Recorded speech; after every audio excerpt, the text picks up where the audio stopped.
Hello जी, नमस्कार and welcome back to another case study with me. Heart attacks ये हमारे समाज में इतने ज़ोरों शोरों पर आजकल कैसे? सबसे बड़ा सवाल। बहुत सारी आए दिन WHO की, वर्ल्ड हेल्थ ऑर्गेनाइजेशन की तरफ से बहुत कुछ स्टेटमेंट जारी होती हैं, और इवन ऐसा नहीं कि सिर्फ इंडिया में, बाहर भी, बट ये आंकड़ा इंडिया में कुछ ज़्यादा ही है। Main topic of the video, heart attacks इतने क्यों? सबसे बड़ी बात, इतनी छोटी उम्र में अप्रोक्स 30-35 के आसपास इतने हार्ट अटैक्स, जबकि उन लोगों की फिजिकल एक्टिविटी भी कुछ ना कुछ होती रही है जो अभी अभी हार्ट अटैक्स का मतलब शिकार हुए हैं। आखिर ऐसा क्यों? अगर आज से हम लगभग 100 साल पहले की चीज़ों को देखें तो heart attacks, BP, sugar, stress, anxiety कुछ था ही नहीं, डिप्रेशन नाम की चीज़ नहीं थी। अब ऐसा क्या हो रहा है कि ये सारी चीज़ें हर घर में मिल रही हैं? जी, आज इस पर हम उन कारणों पर बात करेंगे जिन कारणों से बीपी, शुगर, इवन जो सबसे बड़ा मुद्दा हार्ट अटैक्स, इन सबको निमंत्रण दिया जाता है बड़े आराम से।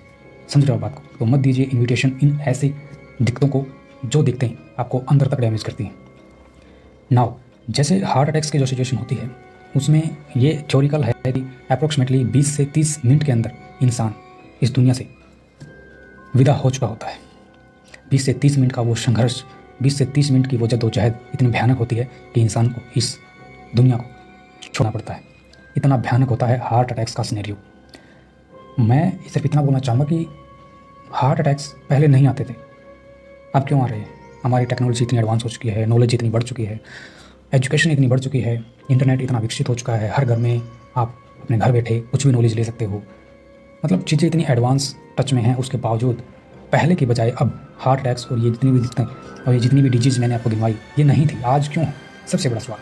तो मुद्दे पर आते हैं। पॉइंट नंबर 1, हार्ट अटैक्स का मुख्य कारण होता है आपकी lifestyle. According to medical sciences, theory में पता चलता है कि हार्ट अटैक्स में 95% आपकी लाइफस्टाइल का हाथ पैर होता है। जैसी आपकी लाइफस्टाइल होती है उसकी ही वजह से हार्ट अटैक्स की सिचुएशन और ग्रोथ पर होती है। मान लीजिए कोई कुछ भी कर रहा है, अगर आपकी लाइफस्टाइल डैमेज है या लाइफस्टाइल आपको अच्छी लग रही है बट नेचुरली वो ठीक नहीं है, नेचर को सपोर्टेबल चीज़ें आप नहीं कर रहे हो, तो भी आपकी लाइफस्टाइल रॉन्ग ही है, आप भले ही कितनी अच्छी लगती हो। लाइफस्टाइल कुछ ऐसा जो आज से लगभग 100 साल पहले लोग किया करते थे, आप उनमें से क्या क्या कर रहे हो? सबसे बड़ी बात। दूसरी बात, आपका सोना, आपका जागना, आपके विचार, आपका व्यवहार, आपका खाना, आपका पीना, ये बहुत सारे ऐसे पॉइंट हैं जिसको ही लाइफस्टाइल बोला जाता है। स्टार्ट करते हैं। जैसे पानी कितना शुद्ध है मैटर करता है। आपकी बॉडी में 70% ऑफ वाटर, और 70% ही वो आपकी बॉडी पर इफेक्ट, और 70% ही पानी का इम्पैक्ट आपकी बॉडी पर होता है ना। आपकी डाइट, आपका भोजन कैसा है, आप कैसा खाना खाते हो, बाहर का खाते हो, अंदर का खाते हो, दोनों ही कंडीशन में आपके खाने की क्या क्वालिटी है, आपके खाने की क्या क्वांटिटी है, आपके खाने का टाइम क्या है। क्या आपने तब खाया जब आपको भूख लगी थी? क्या आपने प्रेशराइज होकर खाया कि टाइम हो चला है, भूख तो नहीं लगी, चलो खा लेते हैं? ये लाइफस्टाइल के अंदर आती हैं सारी चीज़ें, और यहीं से स्टार्ट होती हैं ये सारी प्रॉब्लम्स। कहने का मतलब, लाइफस्टाइल स्ट्रेस, जब स्ट्रेस माइंड में बढ़ता है तो आपका माइंड आपकी बॉडी का ड्राइवर है। जैसा आपका माइंड एक्टिव होगा, अनएक्टिव होगा, हेल्दी होगा या डाउन सिचुएशन में होगा, उसका 101% पूरा इम्पैक्ट आपकी बॉडी के ऊपर पड़ना है, आपके डाइजेशन सिस्टम के ऊपर पड़ना। ओवरऑल बॉडी मैनेज होती है माइंड से, क्योंकि ड्राइवर है। इसकी हालत जैसी होगी वैसी ही हालत बॉडी की होनी है। नेक्स्ट में डाइट का बहुत बड़ा एक अहम हिस्सा है, क्योंकि डाइजेशन सिस्टम आपका वो सिस्टम है जो पूरी बॉडी को एडजस्ट करता है।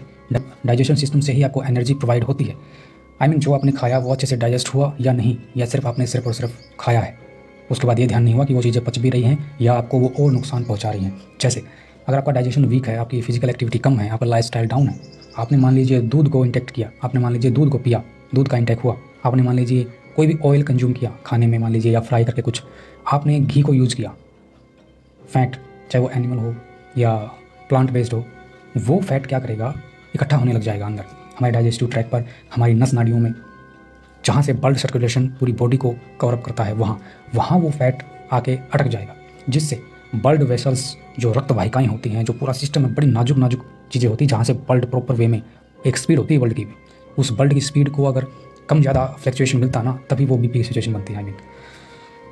जब ये फैट जो पचा नहीं, जो डाइजेस्ट नहीं हुआ, जब वो नस नाड़ियों में इकट्ठा होगा, और जो नस नाड़ियों का जो दायरा है उसको ये कम करेगा, मतलब उसको ये थोड़ा छोटा करेगा, उससे क्या होगा कि ब्लड की गति प्रभावित होगी। जिस फ्लो में ब्लड को चलना था वहाँ बैरिकेड्स का काम कर दिया उस जमी हुई फैट ने। इससे क्या होगा, बीपी फ्लक्चुएट होना स्वाभाविक सी बात हो जाएगी। जो न्यूट्रिशन आपकी फुल बॉडी तक ट्रेवल करने थे उनमें बैरिकेड लग गया।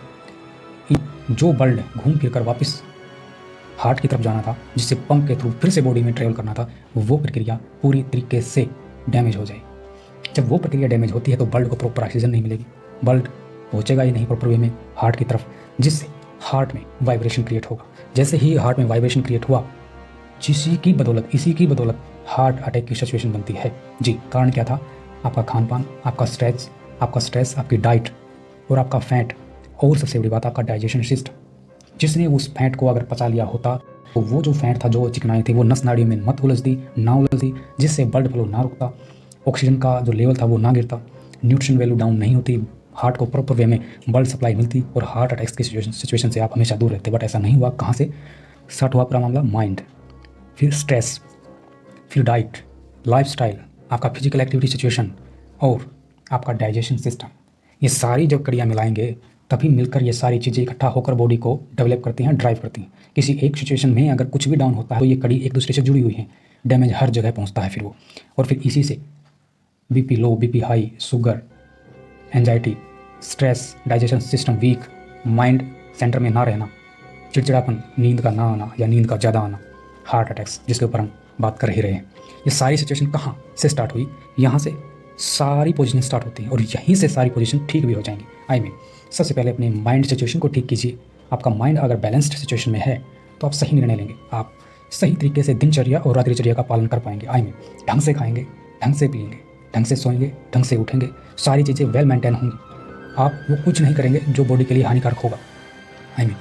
अगर सही सिचुएशन में माइंड को सही तरीके में, सही अवस्था में रखा जाए तो आपकी लाइफस्टाइल भी सुधर जाएगी, जिसके परिणाम स्वरूप आपको ना डाइजेशन वीक होगा, आपका ना ब्लड फ्लो में रुकावट आएगी, ना बीपी होगा, ना शुगर होगा और ना फैट जमेगा, क्योंकि वो डाइजेशन ठीक होने से जो भी आप खाओगे पियोगे वो पच जाएगा, तो फिर वो दिक्कत नहीं करेगा।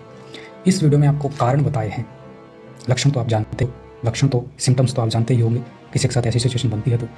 अब हम नेक्स्ट वीडियो में बात करेंगे कि एक नॉर्मल मेडिटेशन से भी आप ले रहे हो, उसके साथ साथ क्या वो टिप्स एंड ट्रिक्स हैं, क्योंकि मैं भी मेडिकल स्टूडेंट हूँ और हमने किसी भी चीज़ को सर्च करना तो हम उसको नीचे से लेकर ऊपर तक हर तौर तरीके से करते हैं। नेक्स्ट वीडियो में हम पर बात करेंगे कि आप नॉर्मल मेडिसिन के साथ साथ क्या ऐसा फॉलो करो जिससे आपकी वो मेडिसिन भी छूट जाएंगी बहुत जल्दी और आप जैसे हार्ट है, बीपी है, शुगर है, एंजाइटी है, इन चीज़ों से बच पाओगे।